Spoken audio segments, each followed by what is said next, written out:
Verovatno niste često u prilici da se pohvalite kako vam je najbolji na svetu došao u goste. Pa ovoga puta to možete učiniti. Dolazimo u vaše domove sa najboljom odbojkašicom na planeti, našom Tijanom Bošković, koja evo već 5 godina sa uspehom nastupa i za istanbulski Eczacıbaşı. Ćao Tićo. Ćao Milane, pozdrav tebi i svim gledalcima. Hvala pre svega što si pristala da razgovaraš s nama, zaista smo oduševljeni što si tu. Nema na čemu, i meni je drago.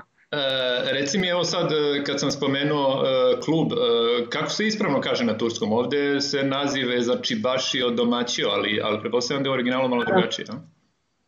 Eczacıbaşı. Eczacıbaşı. Da, malo drugačije mora da se akcentuje i to je inače prezime vlasnika kluba. Aha, eto vidiš. Porodično. Ne znam da li ste to znali. Ne, evo ja to nisam znao, baš to nam je lepa informacija. A reci mi, jesi li se namučila sa turskim jezikom? Jel ga govoriš sada tečno? I dalje se mučim. Ne. Posle 5 godina, iskreno da budem, malo me sramota, ali nisam bila zainteresovana u početku. Prve 2 godine me apsolutno nije interesovao turski jezik.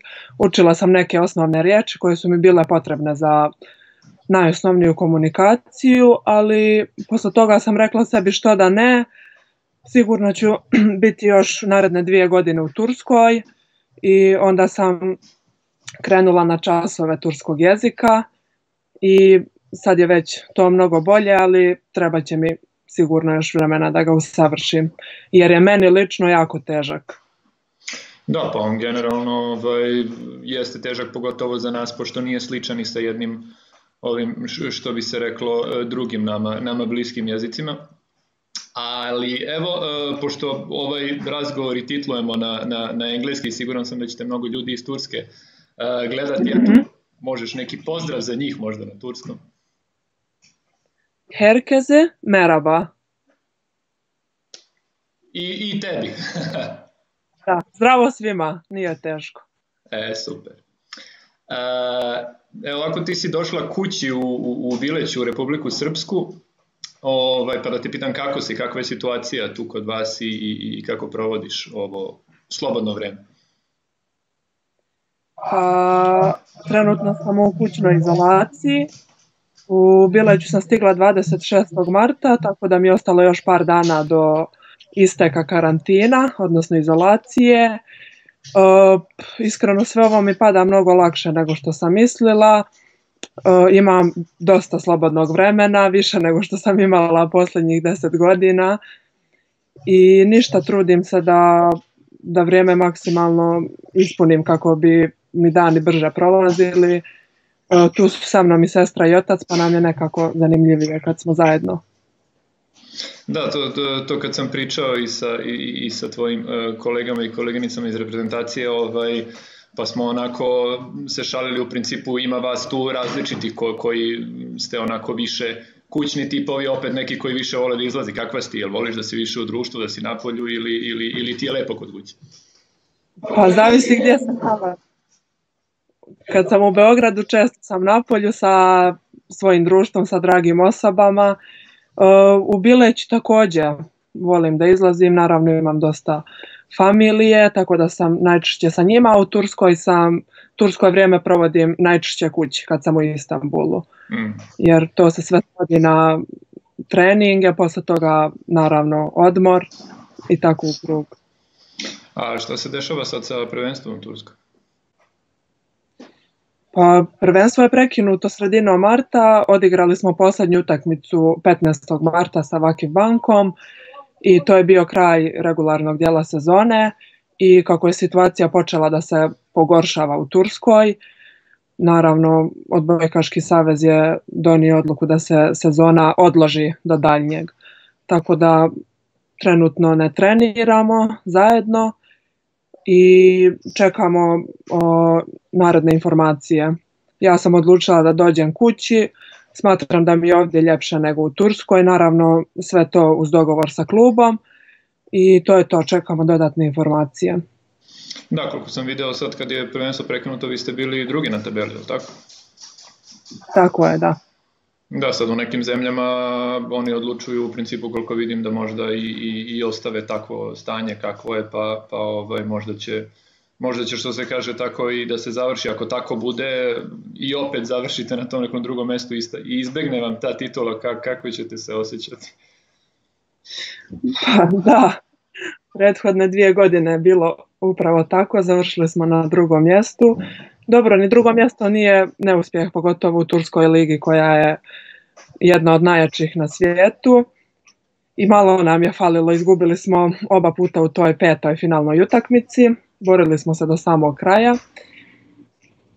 Biću naravno malo razočarana, jer mislim da smo bili na dobrom putu, da smo dobro igrali, ali Bože moj, nije na nama da odlučujemo i to je to.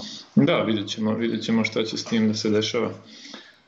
Sad, znam tebi je relativno skoro, pre otprilike mjesec dana bio rođendan 8. marta, je li tako? Ako neko ne zna. Sad ti si tada još uvijek bila u Istanbulu, pa mi reci kako si proslavila rođendan i ono što me zanima, kad ti je rođendan 8. marta, znači na dan žena, jel dobijaš 2 poklona ili kako to izgleda? Pa dobijem cvijeće i poklon, što je super. I rođendan sam proslavila tako što sam igrala utakmicu. Radno. Na sreću pobjedili smo, tako da je to bio neki poklon za mene. Također sestra imala priliku da me posjeti jer ona isto igra u Turskoj, u drugom je gradu, ali je bila slobodna i onda smo zajedno provele taj 8. mart. Pa to je baš lepo. Sad, odmah na početku, znači hoću da te pitam jednu stvar koja ovako mene najviše interesuje kada si ti u pitanju. Dakle, ti si tek napunila praktično, kao što smo rekli, 23 godine i evo 3. godinu za redom si zvanično najbolja odbojkašica u Evropi.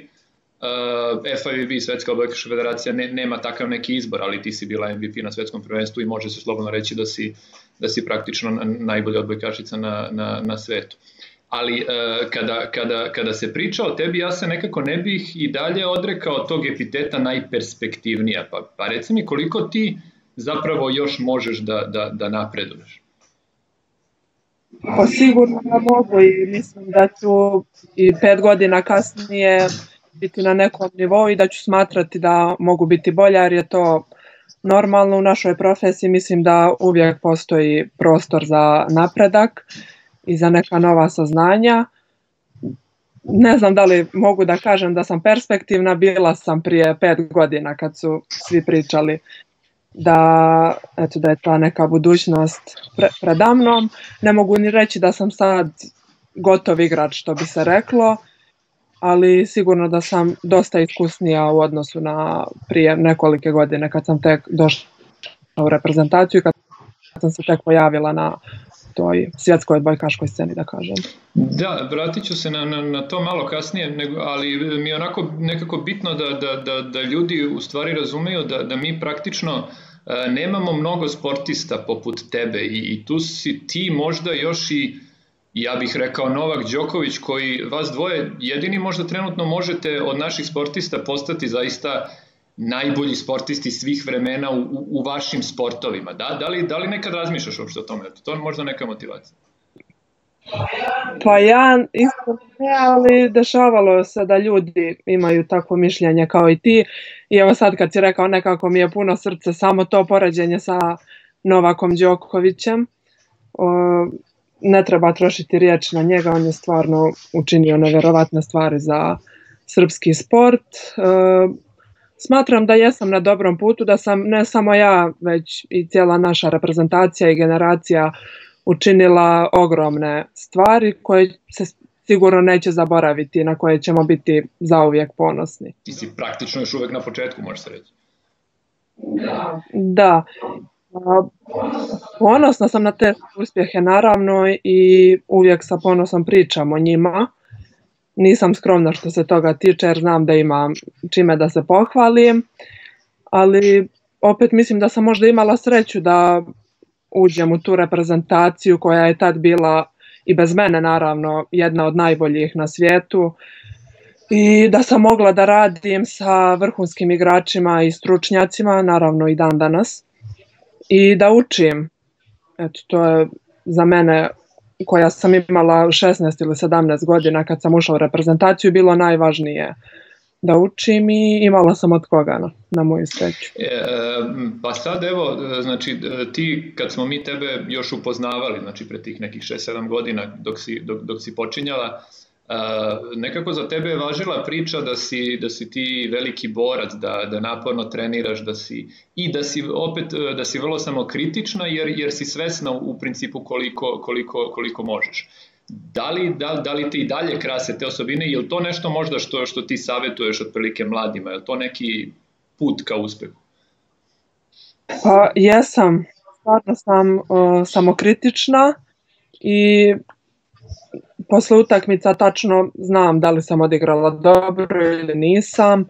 Svjesna sam svojih, naravno, mana, ali opet isto tako sam svjesna i svojih mogućnosti. Uvijek znam da mogu bolje, zato se možda i trudim da treniram isto kao što sam trenirala i prije. A savjet koji bih dala svima jeste da, eto, bar ono što sam ja radila i što i dalje radim jeste upornost, možda posvećenost, istrajnost, disciplina i to bi bilo to. Zapravo bez te, kao što si rekao, apsolutno neke posvećenosti i ozbiljnog sportskog života nema pravog uspeha i deluje mi da si ti nekako sportista na kog bi svi u stvari u tom smislu mogli da se ugledaju. Je li to mnogo odricanja? Jeste, mislim, i profesionalisti da imaju potvrdan odgovor na tvoje pitanje, jer zaista ima puno odricanja, ali opet svi svjesno to radimo i znamo šta nas čeka na kraju, znamo koji je naš cilj i kao što sam rekla, upornost je izuzetno važna jer ima i lijepih i onih manje lijepih trenutaka koji ne treba da nas sputavaju, već treba da se trudimo da učimo iz njih, jer iz tih teških trenutaka smatram da možemo izaći još bolji i jači. A reci mi, evo, pošto sad nemaju naravno svi sreću da budu Tijana Bošković i da budu tako i talentovani i uspešni, ali evo za sve, na primjer, čega bi se ti, evo sad hipotetički kad bi te neko pitao, čega bi se pre odrekla, talenta ili upornosti?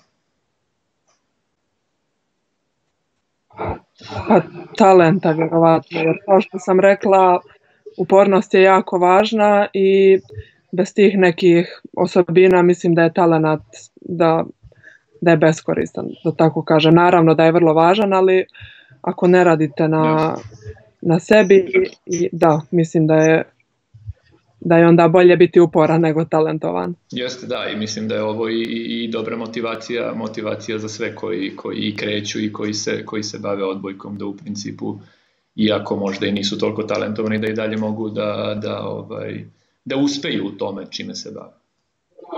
Naravno. Sad, u razgovoru ovako uvek nekako hoću da istaknem ono što evo meni lično deluje karakteristično za sagovornika i u tvom slučaju nekako mi uvek na prvom mestu iskoči porodica. Nekako se osjeća ta tvoja vezanost za porodicu i koliko te oni podržavaju. I pravo da ti kažem, sad na prethodnom evropskom prvenstvu u Ankari, na finalu konkretno, ja sam baš sedeo pored tvoje sestre i mislim da je tvoja majka bila pored, da sestra je bila u tvom dresu.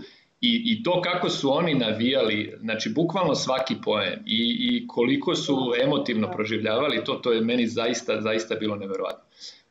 Kolika je generalna uloga tvoje porodice i koliko ti znači kada su recimo oni na tribinama baš da te podržavaju? Uloga moje porodice je ogromna. Mislim da su oni velikim dijelom zaslužni, u stvari najvećim dijelom zaslužni za moje uspjehe, jer su ogromna podrška u svim trenucima i od početka naravno moje karijere. Bila sam presrećna što su imali priliku da budu na tribinama na prethodnom evropskom prvenstvu.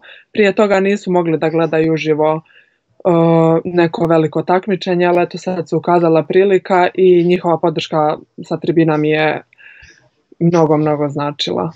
A kako je, pošto smo vidjeli stvarno ta atmosfera tamo je bila potpuno ludilo, kako je izgledalo na terenu, kako si se nosila sa tim pritiskom? Na terenu je bilo nevjerovatno, to je bio prvi put da igram u takvoj atmosferi. Imali smo čak i veliki problem u komunikaciji na terenu, nismo mogli dobro da čujemo jedna drugu, ali iskreno ja sam baš uživala, jer znam da se ne igraju svaki dan takve utakmice pred takvom publikom u takvom ambijentu. Iako možda nismo igrale najbolje moguće, uživali smo. A tu mi je isto posebno interesantno kako posle takve jedne utakmice i pobede izgleda praktično sutradan doći u klub gde te opet svi vole i obožavaju, ali u istoj toj zemlji koji si uzela titulu evropskog šampiona na koju su se nekako, deluje mi, baš bili nameračili. Pa jesu, zato što mi je to bila ogromna prilika da osvoje to istorijsko zlato. Nisu uspjeli u tome, ali iskreno nismo pominjali baš tu utakmicu, možda zato što je njima teško pala. Ja naravno nisam htjela ništa prva da pominjem, ali kao i uvijek bili su ljubazni. Prema meni ništa se nije promijenilo i bilo bi glupo da je nešto drugačije posle toga.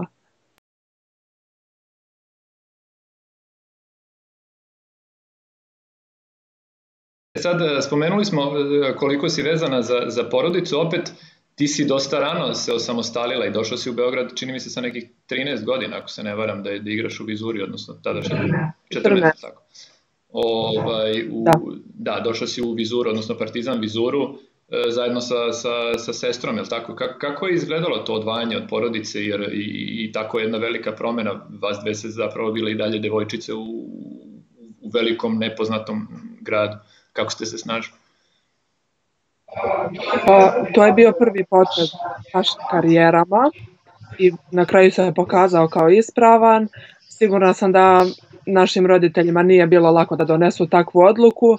Oni su bili ti koji su odlučili, jer sestra i ja smo bile maloljetne i bile smo neiskusne i mlade da u tom trenutku racionalno procijenimo šta je dobro za nas. Oni su nas naravno podstakli i kao što sam rekla, to se ispostavilo kao dobra odluka. Na svu sreću otišli smo zajedno, tako da nam nije bilo teško. Također naša familija iz Beograda nam je uvijek bila tu, mogli smo da se oslonimo na njihovu pomoć, ali vrlo brzo smo se uklopile u Beograd i u klub, tako da to privikavanje je prošlo bez ikakvih problema. Šta ti je ovako bilo najinteresantnije u Beogradu, što se kaže na prvu loptu kad si došao? Pa, zvučat će smiješno, ali mi je bilo interesantno voziti sa gradskim prevozom i pohvatati sve te linije koje vode ili do centra Zemuna, jer smo živjeli u Zemunu, ili do Tošinog bunara gdje smo i imali treninge, tako da mi je u početku to bilo najzanimljivije snalaženje. Ali brzo ste se snašli, pretpostavljam. Da. Također, svi dobro znate da su Nataša Čikiriz i Slađana Mirković moje najbolje drugarice. Evo i posle skoro 10 godina, koliko se već znamo, smo nerazdvojene i uvijek smo zajedno išli na treninge i provodile vrijeme, tako da bilo mi je možda lakše što imam i njih tu pored sebe. To zaista svi mogu da vide i koji te prate na društvenim mrežama da ste i otprilike nerazdvojeni. Ali kako sad to izgleda kad ste ovako, niste baš blizu, što se kaže, samo? Pa ja sam bila prva koja je otišla iz Vizure, 2015. godine je to bilo, posle 4 godine provedene u Beogradu, i palo mi je teško naravno to razdvajanje od njih i od svih dragih ljudi sa kojima sam provodila vrijeme u Beogradu, ali naravno to nije uticalo na naš odnos, na naše prijateljstvo. Redovno smo se čuli preko video poziva i dan danas je tako, navikli smo nekako da funkcionišemo na daljini. Da, ti kad si krenula da nastupaš u srpskom šampionatu, da kažemo, odmah si već krenula da ređaš uspehe, osvojili ste i prvenstvo i Superkup i mislim da si bila i MVP prvenstva 2013-14. Sad, ono što je interesantno, što možda neki ljudi i ne znaju za tebe, ti si te 2013. debitovala u seniorskoj već reprezentaciji, ali ti si praktično istovremeno nastupala za sve tri reprezentacije naše, i za kadetsku, i juniorsku, i seniorsku. I 2014. si učestvovala čak, mislim, i na tradicionalnom majskom turniru za omladinske selekcije u Beogradu. I tada si osvojila i zlato na evropskom sa juniorkama i debitovala si na svetskom prvenstvu sa seniorkama. Dakle, ti si apsolutno u isto vreme bila u svim našim selekcijama, što je zaista malo kome, ne mogu da kažem pošlo za rukom, ali je to malo ko je nešto tako doživao. Da li si uopšte u svakom trenutku znala gde se nalaziš? Kako je uopšte izgledao taj period? Pa jesam, nekako. Bila sam mlađa, pa uopšte nisam osjećala umor kao što ga danas nekad osjećam. Mislim da je Stefi bila u sličnoj situaciji kao ja, jer znam da je ona igrala za sve nacionalne selekcije, čak i ona igrala te majske turnire i tad je nastupala i za Crvenu zvezdu. Ne znam, nisam sigurna za Rašu, ne znam da li ste to pominjali u razgovoru, ali vjerujem da je dosta nas prošlo sve to. 2014. godine sam debitovala za seniorsku reprezentaciju na svjetskom prvenstvu, a godinu prije toga sam debitovala za reprezentaciju igrajući sa juniorkama na svjetskom prvenstvu, ako se dobro sjećam. Da. A za seniorke nisi debitovala 2013. Nisi nijednu utakmicu igrala? Ne. Prvu zvaničnu utakmicu sam odigrala na svjetskom prvenstvu u Italiji. Da, ali mislim da si bila pozvana možda na pripremu? Pa bila sam na pripremama, mislim da je to bio decembar 2013. godine. 2 nedelje smo bili zajedno na pripremama u Beogradu i posle toga 2014. je uslijedio moj nastup za senior. I od tad si praktično postala nezamenljiva u reprezentaciji. Sad, ja sam ovako, kad sam gledao sve te tvoje uspehe i na individualnom planu, znači izbrao sam pa između 25 i 30 nekih tvojih nagrada, znači što, evo ti si praktično i najbolja u izboru Olimpijskog komiteta Srbije, trenutno si najbolja sportistkinja Srbije, već smo spomenuli najbolja odbojkašica i tu su dosta i titula MVP-eva i u turskom šampionatu isto imaš dosta individualnih priznanja. Sad mene interesuje, i to dosta često ljudi pitaju o tom odnosu između individualnih nagrada i trofeja sa ekipom. Koliko ti na neki način imaš u glavi kada igraš i na neko eventualno moguće priznanje na kraju takmičenja za tebe lično? Pa, za mene lično nijedno individualno priznanje ne može da se poredi sa medaljom, naravno, koju osvojimo svi zajedno. Naravno da mi svako to priznanje prija i pogotovo posle osvajanja zlatne medalje dobiti priznanje za najboljeg igrača je sjajno i naravno veliki motiv za dalji rad, ali nisam neko kome je stalo do tih individualnih priznanja nešto previše. Iskreno nisam ni znala koliko ih imam do sad, jednostavno ne brojim ih. Da, pa evo, znači mogu ti reći da po tom pitanju ti si praktično naša najbolja odbojkašica svih vremena već. Dakle, nijedna odbojkašica druga nikada nije imala toliki broj priznanja, a pravo ti kažem, i kad gledaš muškarce, dakle odbojkaše, ti si tu među prvih 2 ili 3 eventualno i ne sumnjam da ćeš već za koju godinu da budeš apsolutno naš najodlikovaniji, što bi se reklo, odbojkaš. Hvala ti Milane, još samo krene malo u klupskom planu. Pa dobro, da, na to ću da se vratim, ali imam samo, što se tiče ovoga, još jednu stvar da te pitam, a to je, evo baš sad spominjali smo sve te uspehe, reci mi, kako uspevaš da sačuvaš glavu i da ostaneš u stvari tako, evo, prirodna i normalna? Kako ti ta slava ne udari u glavu? Pa ne znam, to su mi pitanje postavljali bezbroj puta do sada. Smatram da sam isto ona Tijana kao sa početka moje karijere.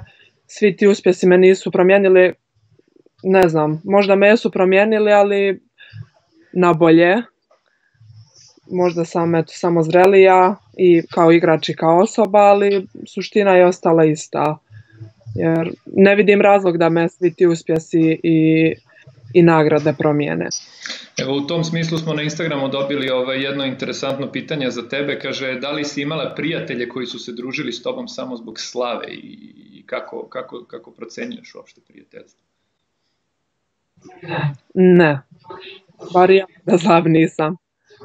Kao što sam malo prije sam ti rekla za Čikija i za Đoslu, da smo se družile 2011. godine i da je danas naše prijateljstvo isto kao i prije. Da, i kako procenjuješ, na primjer, neke nove ljude opet koji eto, neminovno ulaze u tvoj život? Pa ne znam, iskreno, nikad nisam bila nešto dobra u procjeni ljudi, imam taj mali krug dragih ljudi oko sebe i to je to. Sad imam isto i interesantan jedan podatak za tebe, kad sam spominjao te nagrade, ne znam da li znaš da si ti praktično jedina, ti i Ruskinja Košeleva ste jedine odbojkašice ikada koje ste 2 puta za redom osvojile titulu MVP-a na evropskim prvenstvima, ne znam da li si to znala. Hvala ti na toj informaciji jer nisam znala za to, prvi put to čujem od tebe. Pa eto, to ti je ovako još jedna interesantna informacija koju opet s kojom možeš da dopuniš spisak svojih uspeha. Na Instagramu smo dobili jedno, a i kad sam već to spomenuo, jedno interesantno pitanje od stranice Star Volleyball, kaže kako si se snašla sa Košelevom u klubu budući da ste na Evropskom 2015. imali neprijatnu situaciju? Ona je kod vas u klubu, čini mi se, došla odmah sljedeće sezone. Da, Evropsko prvenstvo je bilo 2015. godine u Holandiji kad smo igrali protiv Rusije u polufinalu i te sezone je ona došla u Zadži baš i 2016. 17. je ona bila, znači godinu posle toga. Desila se ta mala neprijatnost, ne znam da li su svi upućeni u to, došlo je do male prepirke na mreži, ništa što se ne dešava i nije se ništa ružno desilo, ali to nismo uopšte ni pominjale te 2016. 17. Imale smo stvarno korektan odnos i o njoj mislim sve najbolje, naravno. Kako izgledaju ta vaša rivalstva, recimo u reprezentaciji, pa posle kada se vidite u klubu? Jel ima tu možda nekad nekih animoziteta ili mrkih pogleda ili je to sve, kao što kažeš, otprilike sve? Ne, ja do sad nisam imala ni jednu neprijatnu situaciju sa bilo kim, nadam se da će tako i da ostane. Jako je zanimljivo kad svoju saigračicu iz ekipe vidiš sa druge strane mreže, pa mjesec dana posle toga u klubu igrate zajedno, isto tako sa svojim saigračicama iz reprezentacije. Čudno, ali jako zanimljivo. Evo, od iste stranice Star Volleyball na Instagramu dobili smo pitanje, kaže, protiv kog srednjeg blokera ti je najteže da prođeš i da li je to možda Milena Raša? Pa, Raša je sigurno jedna od njih. Igrala sam protiv velikog broja sjajnih srednjaka, ali eto, ako moram da izdvojim, naravno Raša i recimo Eda Erdem. Zato što ima sjajan blok i teško, nekad mi je stvarno teško da, što se kaže, proguram loptu pored bloka. Sad spomenuli smo taj tvoj profesionalizam i ulogu na terenu i koliko si uspešna, ali čini mi se da si ti dosta ozbiljno shvatila i tvoju društvenu ulogu i koliki uticaj imaš na mlade i ovako vrlo si odgovorna i uvek si tu da pomogneš. Sad mene interesuje, ima li neko da je tebi posebno pomogao u karijeri, osim porodice koju smo spomenuli? Porodica i prijatelji, oni su ti koji su bili sa mnom od početaka. Naravno, upoznala sam mnogo dobrih ljudi koji su mi uvijek željeli dobro i kojima sam se mogla obratiti za pomoć, ali ne bih mogla nikog sad da izdvojim. Da, ali dobro, tvoj utjecaj je sada zaista veliki i malo je reći da te obožavaju, tako da sad opet i ti svojim primjerom dosta utičeš na druge. I pravo da ti kažem, kad smo letos na Ligi nacije u Beogradu napravili nagradnu igru, ti si potpisala dres za najsrećnijeg pratioca na Instagramu. Igra je bila zamišljena tako da znači, ljudi ostave ispod komentar, taguju 3 prijatelja i onda najsrećniji će dobiti. Znači ja sam iskreno bio šokiran, mi smo za jedan dan dobili 4400 komentara. Dakle, 4400 ljudi je želelo tvoj dres za samo jedan dan, što je apsolutno bilo šokantno meni. Koliko ti uspevaš da budeš u kontaktu sa svima koji te vole? Trudim se da najviše preko društvene mreže Instagram, imam taj neki dobar odnos sa mojim fanovima, jer sam vidjela da ima dosta tih fan stranica sa mojim imenom i oni su mi zaista velika podrška. Posle svake utakmice, nebitno da li je to pobjeda ili poraz, čeka me poruka od njih. Često uređuju neke slike, prave videe, šalju mi poklone.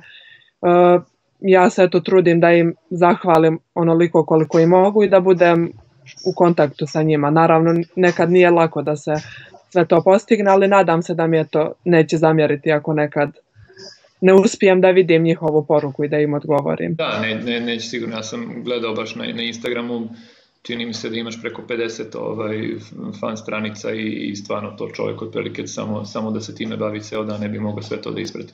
Ali divni su, stvarno su divni. I drago mi je što sam ja nekome uzor, što neko voli i poštuje to što ja radim. I onda samim tim sve ovo, moja karijera i moji uspjesi nekako imaju veći značaj. Sad, ali ono što je meni interesantno, da dosta ljudi to i zna, ti si to spominjala, ali evo nije zgorek da kažemo, ti si zapravo odbojkom počela se baviš slučajno, je li tako? Jer je to, kako si rekla, bio jedini izbor u Bileći, ti si prvo trenirala karate i onda si prešla na odbojku. Kao što si rekao, prvo sam počela da treniram karate i posle toga sam se upisala na odbojku jer je sestra Dajana već trenirala i svidjela mi se kako sve to izgleda, tako da sam jedno vrijeme trenirala i karate i odbojku i na kraju sam se odlučila da ipak bolje da ostanem na odbojci. Nisam vidjela neku perspektivu u karateu i to se ispostavilo kao dobar potez. A ti li još uvijek neke poteze iz karatea, da li bi mogla da sparinguješ ovako i dalje s nekim? Ne bih mogla da sparingujem, to je sigurno. Sjećam se nekih kata, recimo Heian Jodan, to je ime jedne kate, i znam par nekih poteza, ali sam većinu zaboravila. A čekaj, reci mi ono... A sad se pohvalim, dogurala sam do zelenog pojasa. Koliko ih još ima do crnog posle? Pa nisam baš sigurna, ali da ide plavi, brown, pa onda crni. Pa dobro, blizu. Ali nisam bila talentovana i bila sam svjesna i u tom trenutku. Aha, pa... Da karate nije za mene. A dobro, ajde, pošto i dalje pamtiš ta iskustva iz karatea, jesi ti onda ona u društvu koja otprilike ako dođe do neke frke će da ustane i da brani ekipu? Jesi imala takvih iskustava? Imala sam u osnovnoj školi, zato što sam bila najviša u razredu. Bila su tu možda još 2 dječaka koja su bile moje visine, ali se nisam plašila nikoga. Na svu sreću nikad nisam dobila batine, zato što sam nekad možda bila i bezobrazna, ali niko me nije dirao, valjda zato što sam bila ogromna. Znači odmah si stavila do znanja da nema šale. Da. Petra na Instagramu, evo u vezi sa ovom pričom te pita, a čime bi se bavila da nisi odbojkašica? Šta te još zanima? To je teško pitanje, ne znam.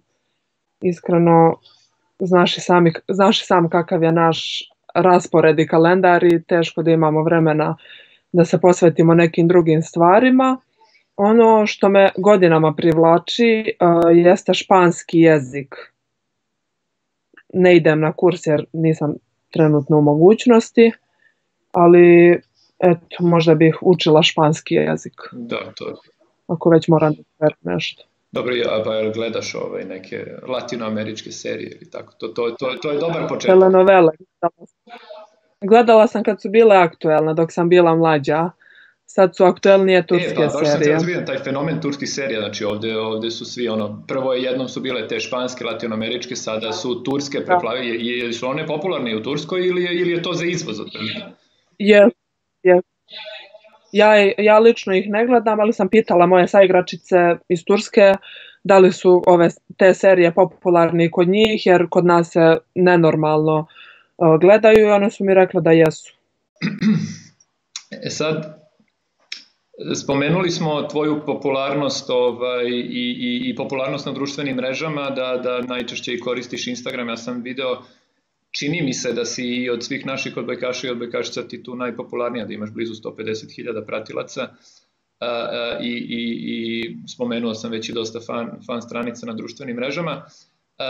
I sad malo kad sam gledao tu tvoju stranicu, sad prva stvar koja upada u oči to je da imaš dosta slika sa sestrom i sad to smo već pričali o porodici da ti to znači, a sestra ti isto igra u Turskoj, doduše ne toliko blizu, ona je u Kuzeyboru, je li tako se zove klub. Da li uspevate da se viđate ili ste samo u kontaktu ovako preko poziva?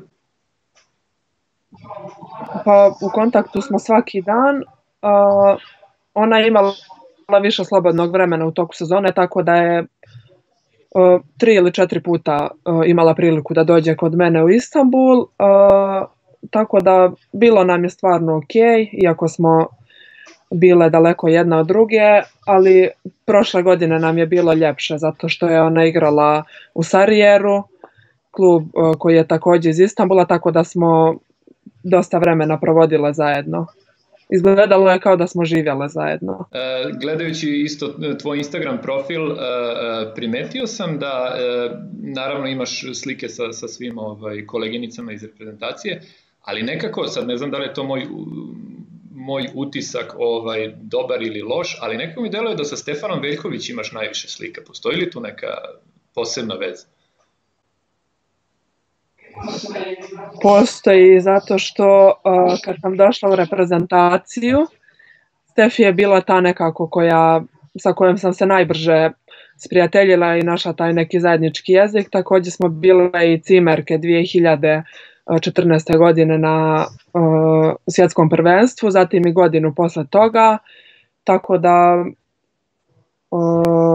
sa njom sam nekako od početka bila u super odnosima, iako su me sve igračice fenomenalno prihvatile, iako sam se u početku malo plašila kako će to da izgleda, jer po mom dolasku u reprezentaciju bila sam najmlađa i nije bio neko ko je bio približan meni što se tiče godina, ali nisam imala nikakav problem da se prilagodim. Sad, evo ti još jedna ovako interesantna stvar.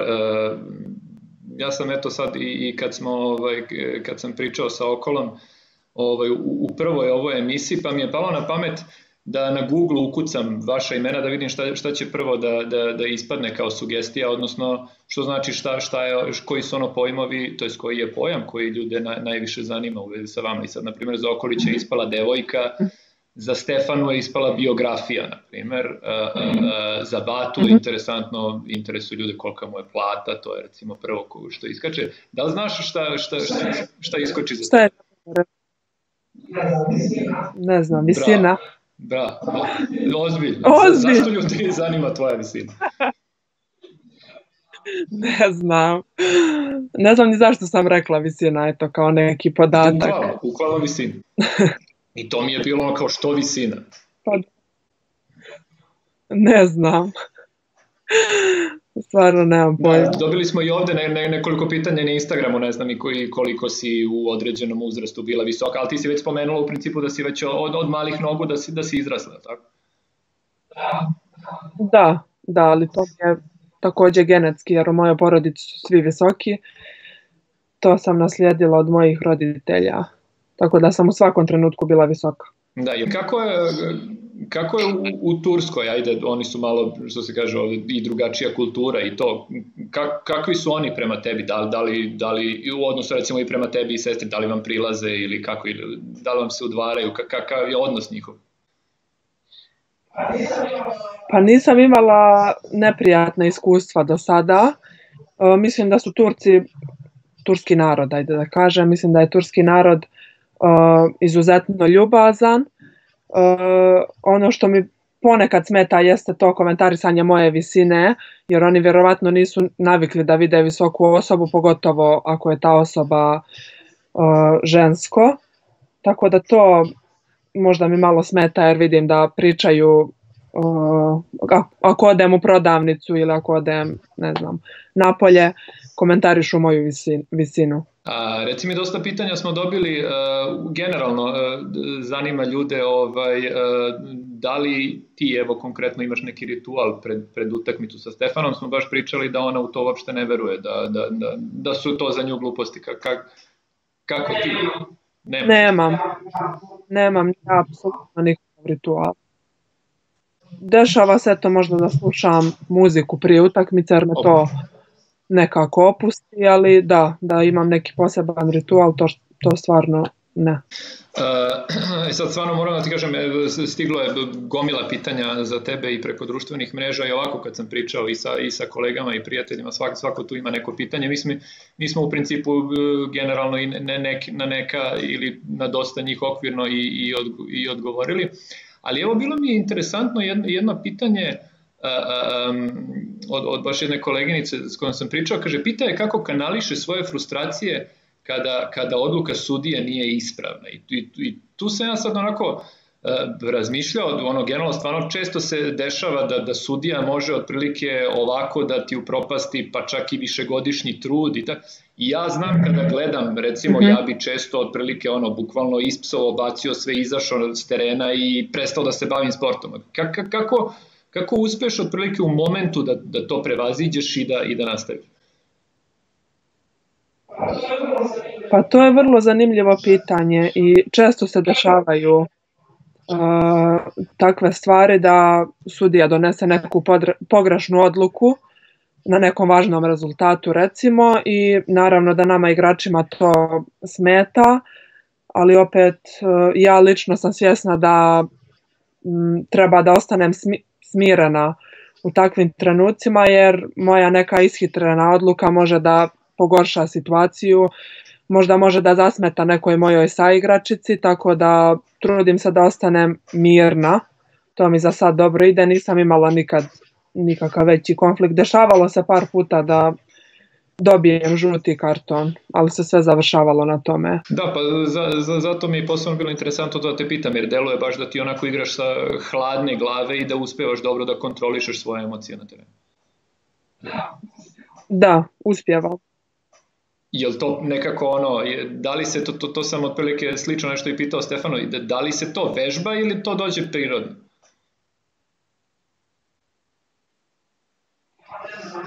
Pa ne znam, mislim da je kod mene prirodno. Ja sam neko ko je stvarno energičan u terenu i ko voli da radi u dobroj atmosferi, ali u tim važnim trenucima, ne znam, nekako sam smirena. Mislim da je to kod mene prirodno.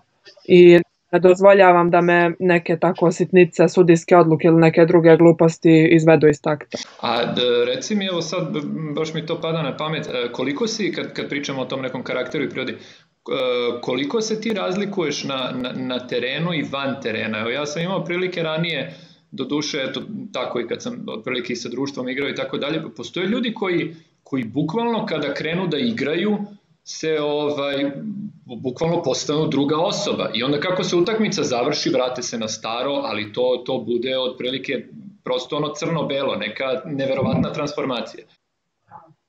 Da, pa ne znam, ja sam van terena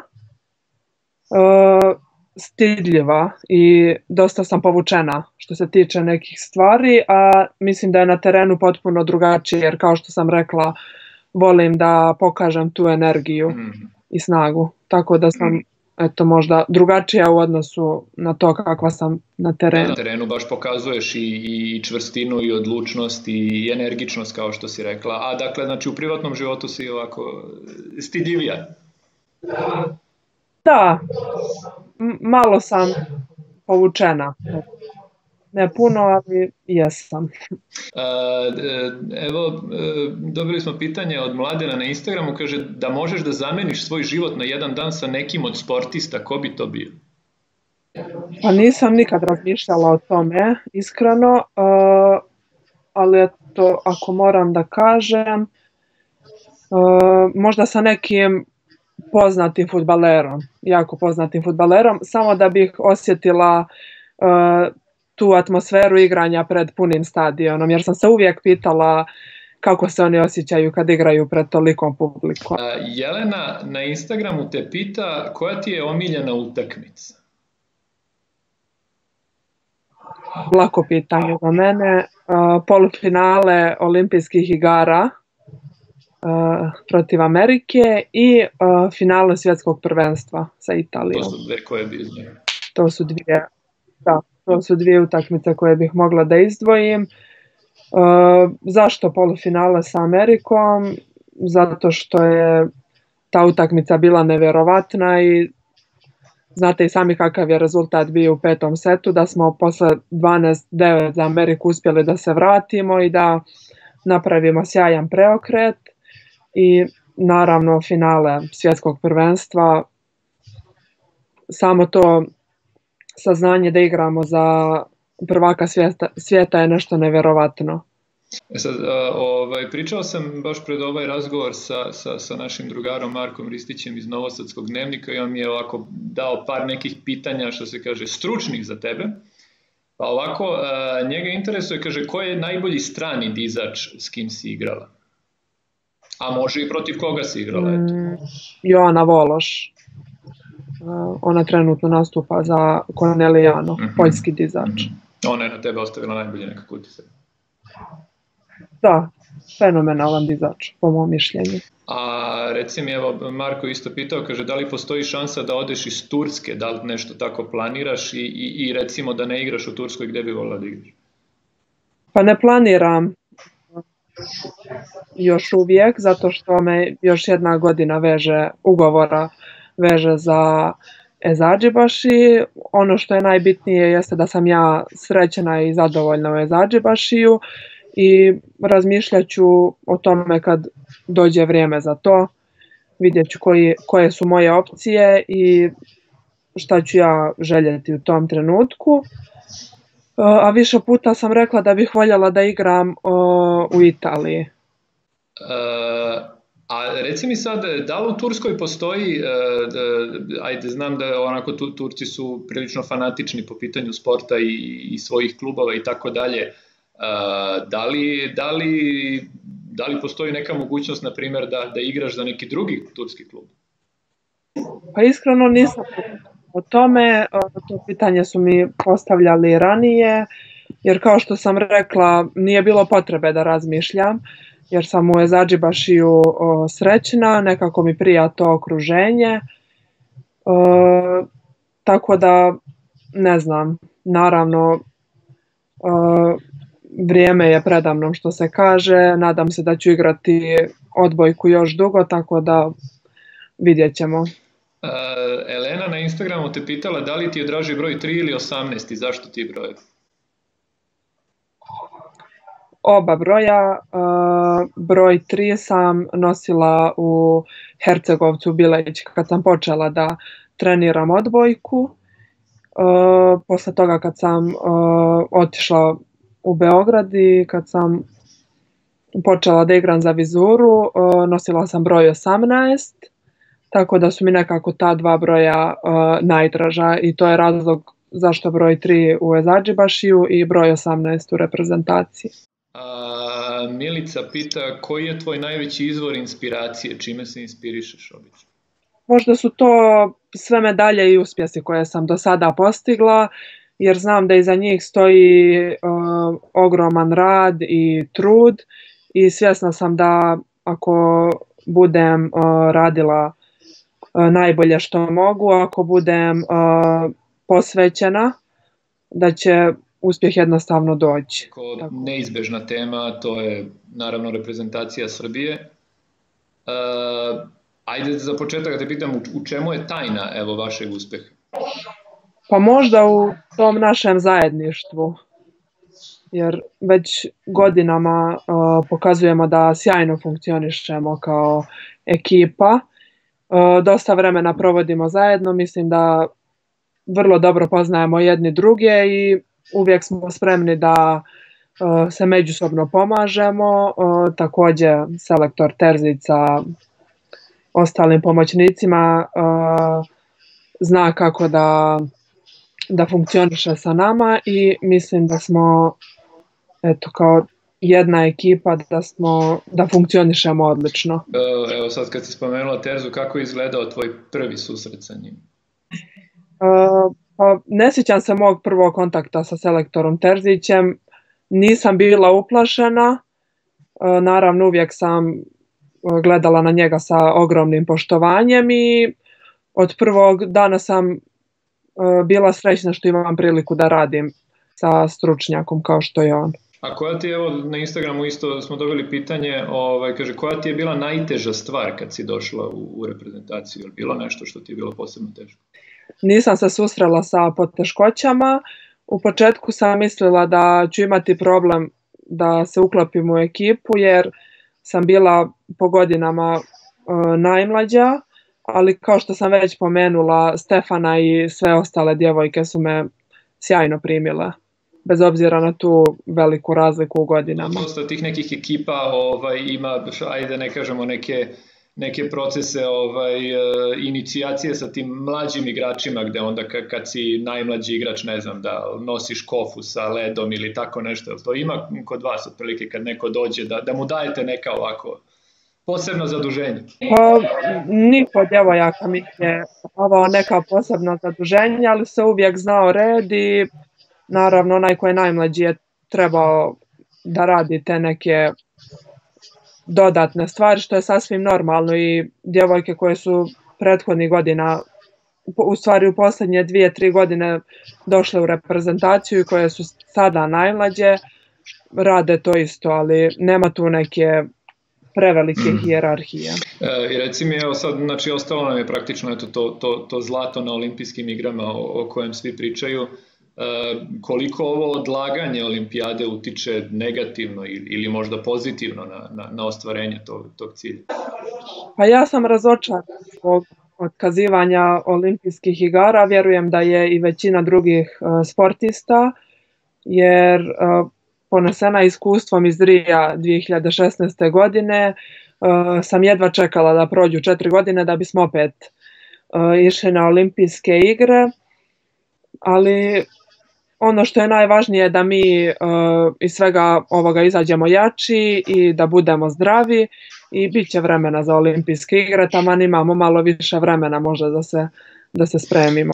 Naša reprezentacija je generalno sad prilično dominantna u toj svetskoj odbojci, ali evo po tvom mišljenju, od koga bi mi trebalo najviše da strahujemo? Evo sad kad obični ljudi gledaju ili kad budu gledali tu olimpijadu, koji će mečevi biti posebno komplikovani za nas? Sa kojim reprezentacijama? Svi protivnici su po mom mišljenju na poštovanje i mislim da nikome nije osigurana medalja u Tokiju. Mislim da će svi doći naravno sa velikim ambicijama. Mogu reći ko nam je predstavljao problem prethodnih godina, svakako da su to Kina, Amerika, Italija, ali naravno i sve druge reprezentacije koje su tu su za poštovanje i sigurno da neće biti lako. Brazil, njih sam zaboravila. A kako gledaš na ovako prilično lep uspeh i rast reprezentativne odbojke u Turskoj? Pa naravno, njih nisam pomenula, ali svakako da mislim da su i oni protivnici protiv kojih trebamo biti oprezni. Vidjeli smo šta možemo da očekujemo od njih i u tom finalu koje smo odigrali u Ankari. Tako da sigurna sam da će olimpijske igre biti vrlo zanimljive i da će biti pune izazova. za sve nas. Jeste i nadam se da ćemo se po vašem povratku iz Tokija svi zajedno radovati. To je zaista želja, što se kaže, cele Srbije. Naša, također. Sad evo, ostalo nam je, na kraju ti si pregledala klipove koje naši pratioci nam šalju na našoj Instagram stranici u okviru izazova koje je postavljeno u posljednje vreme prvenstveno za ostanak u kući, nije li tako? I sad mi ćemo vidjeti koji se tebi klip posebno svideo. Evo, zašto ti se baš taj klip dopao? Moram prvo da pohvalim sve videoklipove i naravno dječaki i djevojčice koji ih šalju jer su jako talentovani i imaju veliku inspiraciju. A videoklip koji bih ja da nagradim jeste klip koji je poslala Bojana Horvat, koja nastupa za ženski odbojkaški klub Novi Sad. Zašto baš on? Zato što mi se svidio čim sam ga vidjela i po ovom klipu čini mi se da je Bojana jedna jako talentovana djevojčica, iako ima samo 10 godina. Jeste, zaista i nama se baš svidio taj klip i Bojana će da dobije odbojkašku loptu na poklon. Ne znam ko je to postavio. Jelena na Instagramu nam je postavila pitanje koja ti je omiljena utakmica i to pitanje ti se nekako posebno svidjelo, tako da bi Jelenu mogli da nagradimo tvojim dresom, ako se slaže. Slažem se, pitanje je bilo super. Evo, na kraju mi ostaje samo da ti se zahvalim na ovom razgovoru, zaista nam je bilo veliko zadovoljstvo i velika čast, da kažem, i želim ti stvarno sve najbolje i nadam se da ćemo se uskoro vidjeti u normalnim okolnostima. Hvala tebi na prijatnom razgovoru i nadam se da se vidimo uskoro. I pozdrav svim pratiocima OSSRB kanala.